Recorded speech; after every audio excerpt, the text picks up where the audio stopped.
সম্প্রতি আপনারা লক্ষ্য করেছেন ঢাকা ইউনিভার্সিটির মতো উচ্চতর শিক্ষা প্রতিষ্ঠানের মতো জায়গায় একটি ভয়ঙ্কর ভয়াবহ নির্মম ঘটনা ঘটেছে। তোফাজ্জল নামে একজন ব্যক্তিকে চুরির সন্দেহে যে সে চোর হতে পারে, চুরি করেছে, এতটুকু সন্দেহের বশীভূত হয়ে এই মানুষটাকে নির্মম ও নির্দয়ভাবে খুন করা হয়েছে। দীর্ঘ সময় জুড়ে এই ব্যক্তিটার উপরে ধীরে ধীরে ধীরে ধীরে আঘাত করে তাকে শেষ করা হয়েছে। তাকে খাবার খাওয়ানো হয়েছে এবং তাকে জিজ্ঞাসা করা হচ্ছে খাবার কেমন হয়েছিল। কত নির্দয়তা, কত নির্মমতা, কত ভয়াবহতা হলে এমন একটি ঘটনার সাক্ষী আমরা হতে পারি। 2024 স্বাধীনতা পরবর্তী এই অন্যায় কোনো কাজ হওয়ার জন্য তো এই স্বাধীনতা নয়। আমাদের এই স্বাধীনতা তো অর্জন হয়েছিল অন্যায়ের বিরুদ্ধে, নিপীড়নের বিরুদ্ধে, জুলমের বিরুদ্ধে, যেখানে আমরা বারবার বলেছিলাম we want justice, we want justice, আমরা বিচার চাই, আমরা নিয়মতান্ত্রিক বিচার চাই। তোফাজ্জলের এই হত্যাকাণ্ডকে আপনি কিভাবে দেখেন? এটা আদৌ কোনো জাস্টিস ছিল? আদৌ জাস্টিসের ন্যূনতম কোনো স্তরের মধ্যে ছিল? সুস্পষ্ট অন্যায়কে ন্যূনতম বিবেক সম্পন্ন কোনো মানুষ কি কখনো কল্পনা করতে পারে যে এটাও কোনো মানুষ করতে পারে? অথবা কেউ কি সমর্থন করতে পারে? ভাবতেই অবাক লাগে যে আমি এমন একটি ঘটনার সাক্ষ্য হচ্ছি, যেই ঘটনাটা ঘটেছে আমাদের সর্বোচ্চ গর্বের জায়গা ঢাকা ইউনিভার্সিটির মতো জায়গায়। এই ঘটনাটা ঘটিয়েছে ঢাকা ইউনিভার্সিটির শিক্ষার্থীরা, যাদেরকে নিয়ে মানুষ স্বপ্ন দেখে। দেশীয় আন্দোলনের সূতিকাগার যাকে বলা হচ্ছে, যেখান থেকে 2024-এর এই ফেসিস্ট আন্দোলনের সংগ্রামের সূচনাও হয়েছিল, যেখান থেকে নেতৃত্ব দেওয়া হয়েছিল ফেসিস্টের বিরুদ্ধে, আবার সেই ফেসিস্ট এখানে এসে চেপে বসেছে, আবার সে অন্যায্য অন্যায় হত্যাকাণ্ডগুলো এখানে চেপে বসেছে। একজন মানুষকে এভাবে খুন করা যায়? ঠান্ডা মাথায়, নিবিড়ে, নিবৃত্তে, দীর্ঘ সময় জুড়ে পিটি একবারের জন্য কি বিবেকে বাধা দিল না? কাকে হত্যা করছি, কেন হত্যা করছি, কি তার অপরাধ?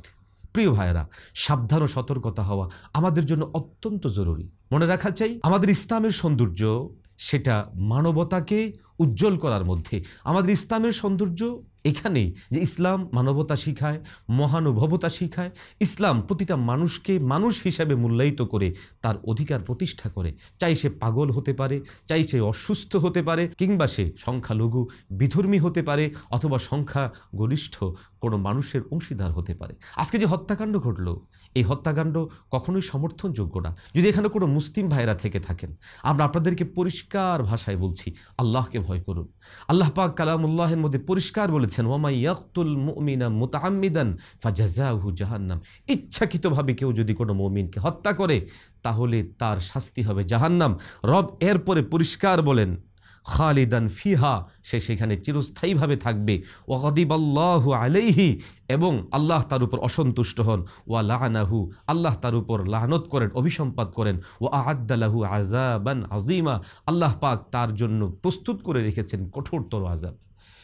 দর্শক, শুধু এতটুকু না, একটা মানুষের হত্যাকাণ্ড শুধু একজন মানুষকেই খুন করা নয়, বরং এই হত্যাকাণ্ড আল্লাহ পাকের দৃষ্টিতে, যেমনটা তিনি কালামুল্লাহের অন্যত্র বলেন, মান কাতালা নাফসাম বিগাইরি নাফসিন আও ফাসাদিন ফিল আরদি ফাকাআন্নামা কাতালান নাস জামিআ।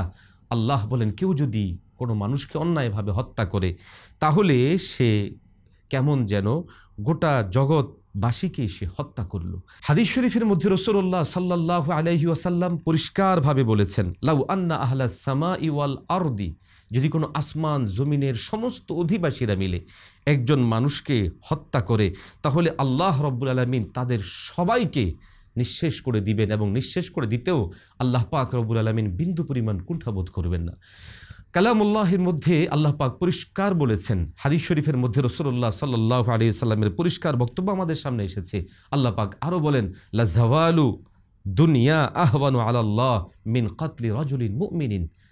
রাসূল সাল্লাল্লাহু আলাইহি ওয়াসাল্লাম বলেন, গোটা পৃথিবী নিঃশেষ হয়ে যাওয়া আল্লাহ পাকের কাছে অনেক হালকা, অনেক তুচ্ছ জিনিস একজন মুমিনকে খুন করা। আমি যদি কোরআনের আয়াত এবং হাদিসকে দেখি এবং ইসলামী আইন দেখি, তাহলে দেখব এই জায়গায় ইসলাম বড় কঠোর। একজন মানুষকে অন্যায়ভাবে হত্যা করা যায় না। সে পাগল হয়েছে, তার অথবা সে চুরি করেছে, অথবা সে ডাকাতি করেছে, যে কোনো অপরাধের জন্য নিয়মতান্ত্রিকভাবে সেটাকে আইনানুগ ব্যবস্থা নেওয়া, এটা ইসলামের সৌন্দর্য। আজকে তোফাজ্জলকে হত্যা করা হলো, কালকে আমাকে হত্যা করা হবে, এর পরশুদিন আপনাকে হত্যা করা হবে। এভাবে কোনো একটি দেশ চলতে পারে না, একটি সমাজ চলতে পারে না, একটি ভূখণ্ড চলতে পারে না। আমরা এই অন্যায়ের পরিষ্কার প্রতিবাদ জানাই। এর সাথে যারা যুক্ত আছে তাদের বিচার দাবি করছি। অবশ্যই তাদেরকে এমন শাস্তি দেয়া হোক যেন আগামীতে কেউ মব জাস্টিস করতে না পারে, নিজ হাতে আইন তুলে নেওয়ার এরকম দুঃসাহস কেউ যেন করতে না পারে। আমরা এই ঘটনার তীব্র নিন্দা জানাই, এর নিরপেক্ষ তদন্ত আমরা কামনা করি এবং আমরা এই পরিমাণ শাস্তি চাই যেন আগামীতে কেউ এই সাহস না করে।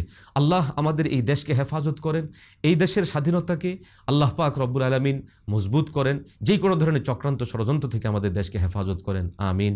ওয়া আখিরু দাওয়ানা আলহামদুলিল্লাহি রাব্বিল আলামিন।